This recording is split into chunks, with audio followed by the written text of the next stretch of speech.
오늘 말씀은 이 거짓 예언자를 구별하라, 조심하라는 말씀입니다.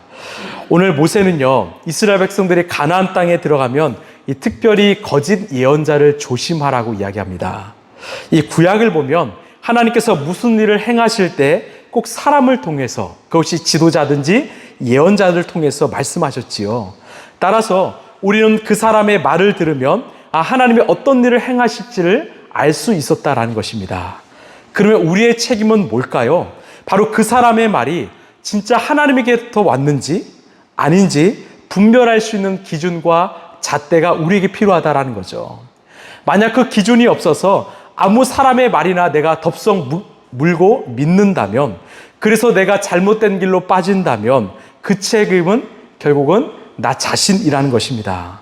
그렇다면 우리는 어떻게 진짜인지 가짜인지 구별할 수 있을까? 오늘 말씀을 통해서 함께 좀 확인하고 싶습니다. 우리 15절 말씀 읽겠습니다. 시작. 주 당신들의 하나님은 당신들의 동족 가운데서 나와 같은 예언자 한 사람을 일으켜 세워주실 것이니 당신들은 그의 말을 들어야 합니다. 아멘. 자, 하나님께서는 먼저 그 너희 동족들 가운데서 예언자를 세우신다고 말씀하십니다. 그렇다면 우리는 이 예언자가 어떻게 세워졌는지를 알 필요가 있겠지요. 이런 먼저 예언자와 제사장은 다릅니다. 예언자와 제사장은 다른데요. 이 제사장은 특별히 레위 지파 가운데서 아론의 자손에서 시작되었죠. 계속 그 아론의 핏줄을 이어서 그 자손들이 이 세습을 이어가고 제사의 역할을 감당하죠. 그러나 예언자는 다릅니다. 하나님께서 그 시대 속에서 필요하실 때 누군가를 택하시고 부르셔서 사용하신다라는 거죠. 그래서 예언자와 제사장은 다르죠. 또 하나 아셔야 될 것이 있습니다. 그렇다면 예언자는 무슨 일을 하는 사람인가? 우리가 보통 예언자라고 하면 마치 미래를 예언하는 것 같은 그런 생각을 합니다. 미래를 예측하고 우리에게 알려주는 사람. 여러분, 그런데 아니지요.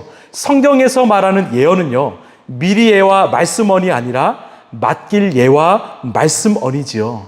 즉 하나님의 말씀을 그 사람에게 맡겨서 대신 전하는 사람이지요. 그래서 예언자는 바로 대언자라고 하지요.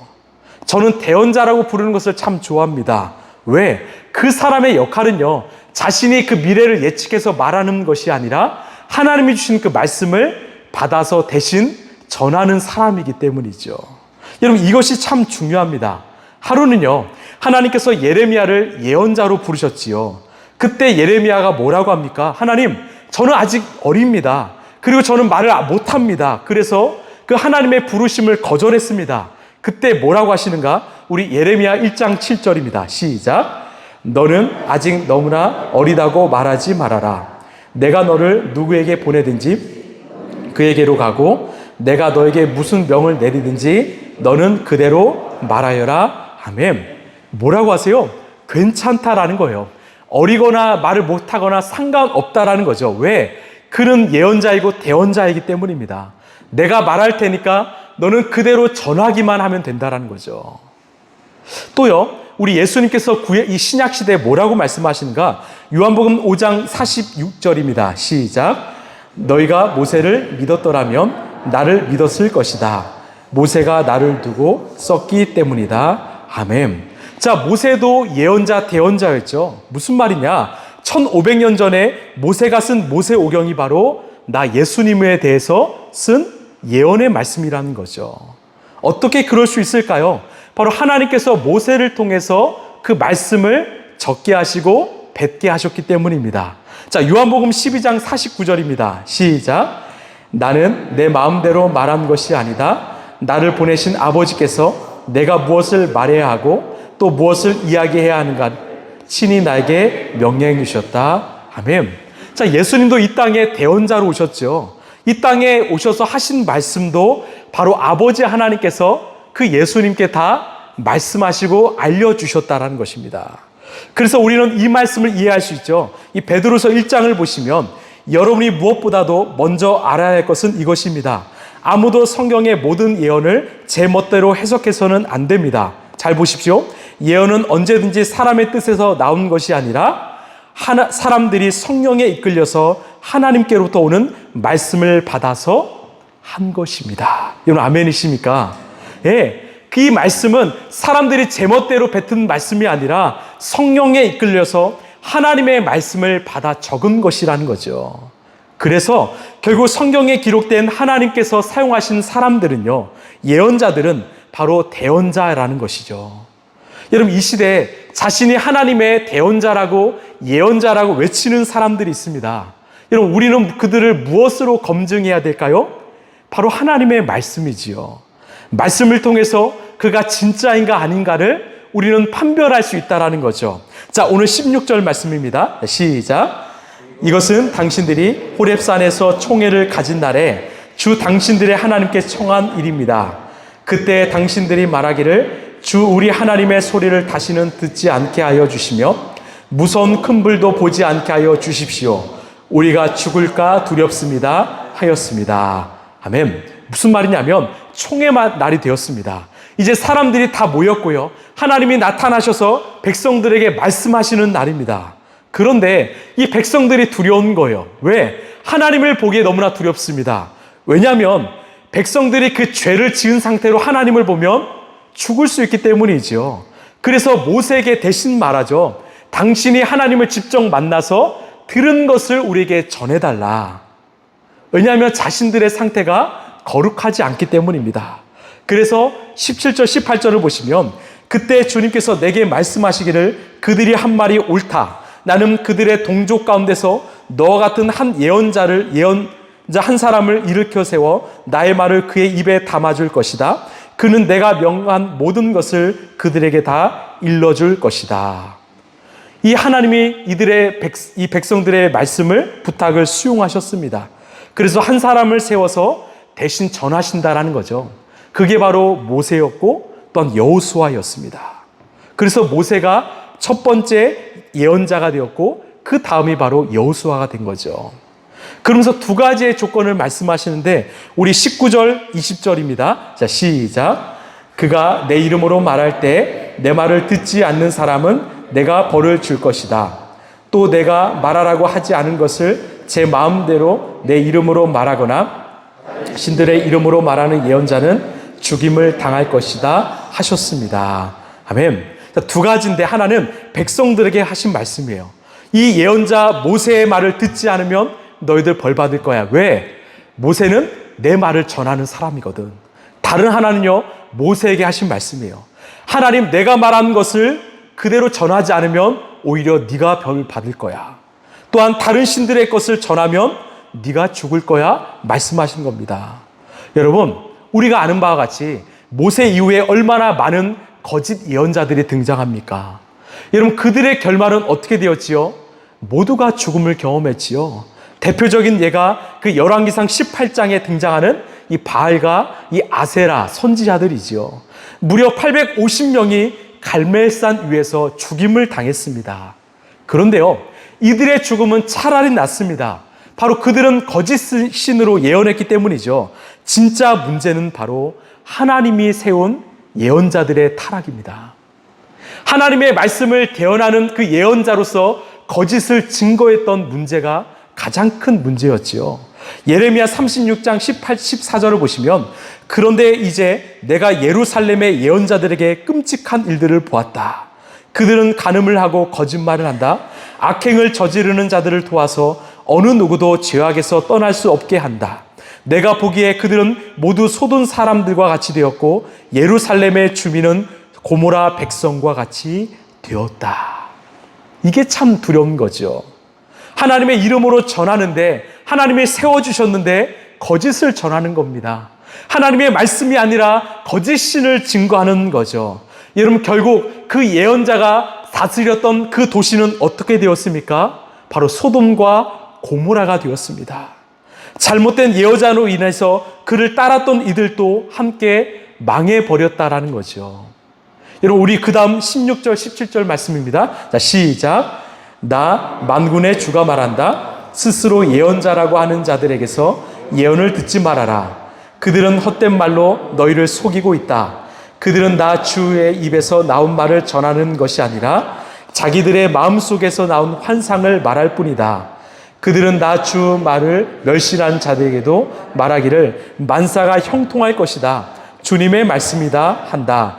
제 고집대로 살아가는 모든 사람에게도 너희에게는 어떠한 재앙도 내리지 않을 것이다 하고 말한다. 아멘. 제가 이 말씀을 보는데 어쩌면 이 시대와 얼마나 닮았는지 모릅니다. 왜 이 시대가 이렇게 어두워졌을까요? 제가 주일에 말씀드렸죠. 이 땅에 악인이 많아서 적어서 이 문제가 아닙니다. 바로 이 시대의 어둠은요, 의인이 적기 때문이죠. 이 어거스틴이 이렇게 말했죠. 악은 선의 부재이다.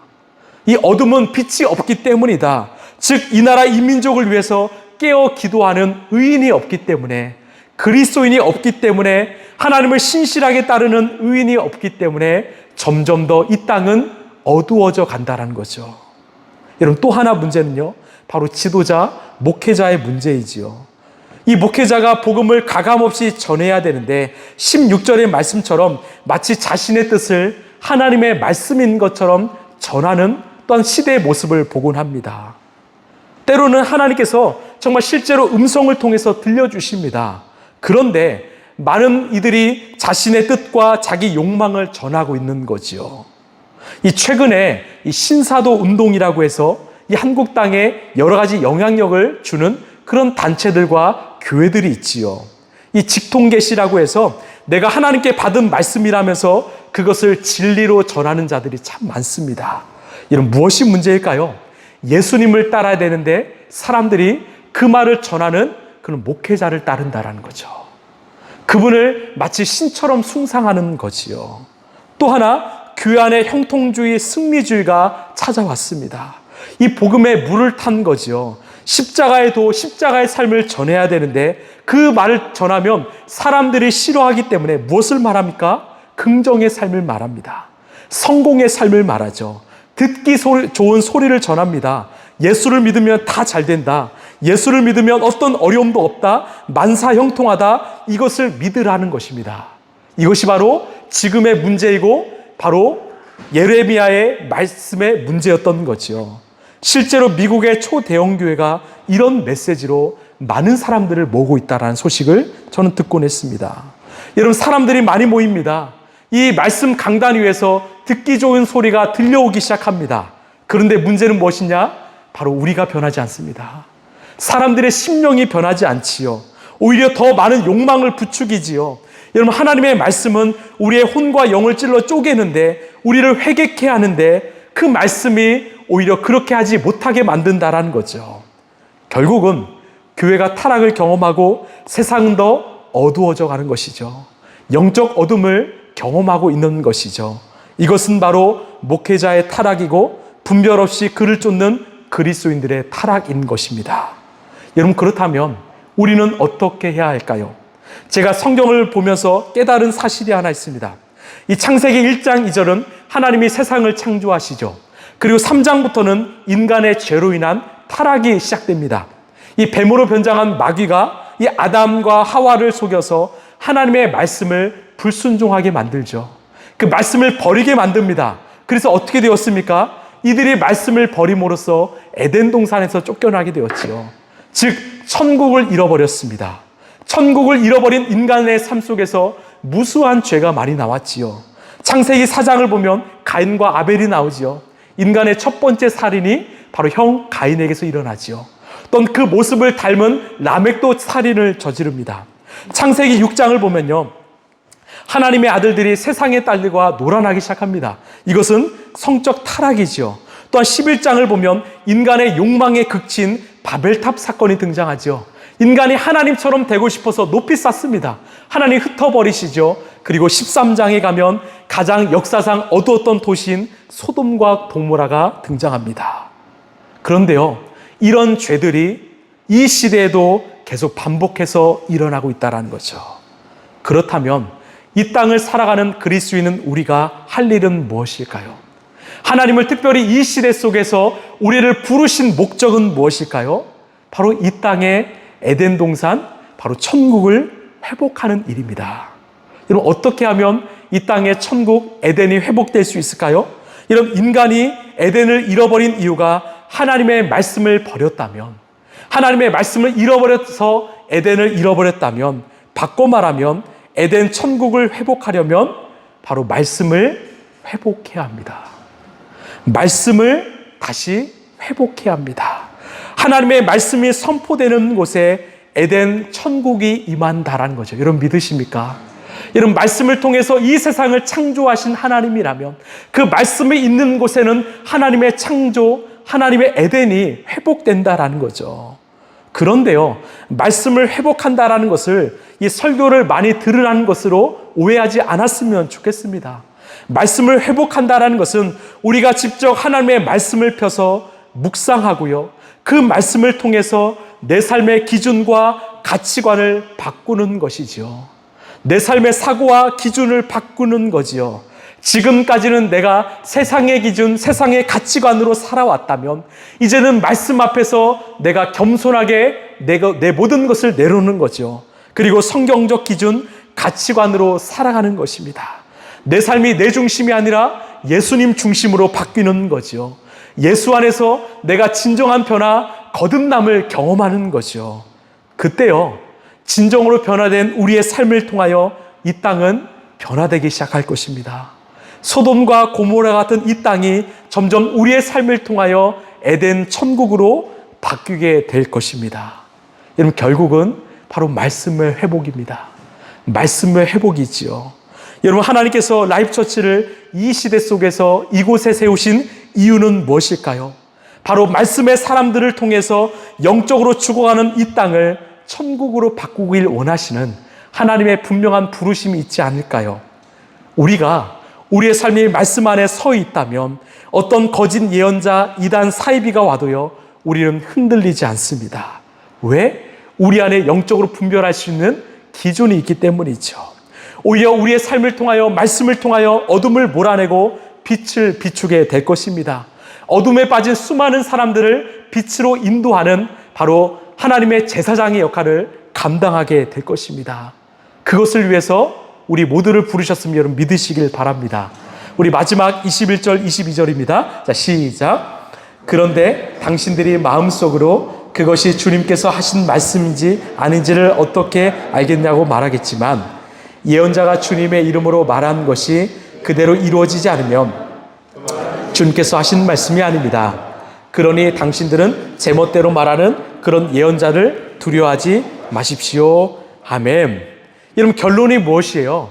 결국 거짓 예언자의 말은 이루어지지 않는다라는 거죠. 그리고 오직 하나님의 말씀만 성취되고 이루어진다라는 것입니다. 여러분 믿으십니까?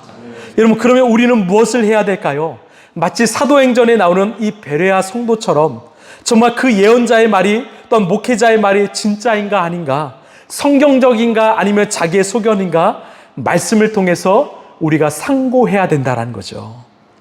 말씀을 보고 그 말씀이 진짜인가 아닌가 우리가 스스로 점검하자라는 거죠. 결국 하나님께서는 오늘 우리에게 무엇을 말씀하길 원하실까요? 어떤 지도자가 세워졌는가, 어떤 지도자를 만나는가, 이것도 중요하지만 바로 그 사람이 진짜인가 가짜인가를 분별할 수 있는 우리가 말씀의 사람이 되라는 것입니다. 어떤 지도자를 만나는 것도 중요하지만 내가 그것을 분별할 수 있는 말씀의 사람이 되길 바라시는 거죠. 여러분, 말씀의 사람이 되십시오. 여러분, 말씀으로 충만한 사람이 되십시오. 우리가 성령 충만, 말씀 충만하면 자연스럽게 분별되기 시작합니다. 우리가 이 이야기를 알죠. 위조지폐 감별사는 어떤 훈련을 합니까? 위조지폐를 감별하기 위해서 수많은 가짜를 볼까요? 아니죠. 오히려 진짜를 보죠. 진짜를 매일매일 보고 또 보면 자연스럽게 가짜가 걸러지는 것입니다. 여러분, 왜 우리가 날마다 예수님을 바라봐야 할까요? 왜 주의 말씀을 묵상하고 바라봐야 할까요? 그러면 가짜가 분별되기 시작하기 때문이죠. 왜 사람의 말에 우리가 흔들립니까? 왜 잘못된 사상과 사조에 우리가 흔들릴까요? 우리가 날마다 진짜를 보지 않기 때문입니다. 여러분, 진짜만 보시길 바랍니다. 우리 예수님만 보시길 바랍니다. 혹시나 누가 이런 예언을 잘한다더라, 누구의 기도가 참 용하더라, 누구가 능력이 있다더라, 아니요. 여러분, 예수님 한 분이면 여러분 충분합니다. 여러분, 말씀이면요 여러분 충분합니다. 여러분 사람 앞에 무릎 꿇지 마시고 예수님 앞에 무릎 꿇으시길 바랍니다. 여러분 말씀 앞에 무릎 꿇으시길 바랍니다. 말씀을 마무리하겠습니다. 제가 참 좋아하는 말씀인데요. 우리 시편 119편 165절입니다. 시작. 주님의 법을 사랑하는 사람에게는 언제나 평안이 깃들고 그들에게는 아무런 우리 다시 한번요. 시작. 주님의 법을 사랑하는 사람에게는 언제나 평안이 깃들고 그들에게는 아무런 장애물이 없습니다. 아멘. 여러분 오늘 주님께서는요. 뭐가 진짠가 무엇이 가짠가 이것을 우리에게 말씀하시는 것이 아니라 우리가 말씀의 사람이 되길 바라신다라는 거죠. 말씀을 더 사랑하길 바라신다라는 거죠. 그래서 우리 라이프처치가요. 우리 하반기에는 정말 말씀 통독에 더 전념했으면 좋겠어요. 내 안에 말씀이 임하면 내 안에 바른 기준이 세워지고 바른 가치관이 세워집니다. 그리고 진짜냐 가짜냐를 분별할 수 있는 그 눈이 생긴다라는 거죠. 그래서 우리의 삶에 평안이 임하고 장애물이 사라집니다. 내 삶을 통해서 에덴 천국이 회복된다라는 거죠. 왜? 말씀이신 예수님이 우리와 함께 하시기 때문입니다. 여러분 오늘 이 말씀을 기억하십시오. 주님의 말씀을 사랑하는 사람에게는 언제나 평안이 깃들고 그들에게는 아무런 장애물이 없습니다. 우리가 묵상한 이 말씀이 우리의 삶의 실제가 되길 간절히 소망합니다. 우리가 말씀의 사람이 되어서 하나님이 우리에게 주신 그 말씀이 내 삶 가운데 실제로 성취되는 것을 날마다 목도하는 그런 라이프처치 성도들 되시길 간절히 소망합니다.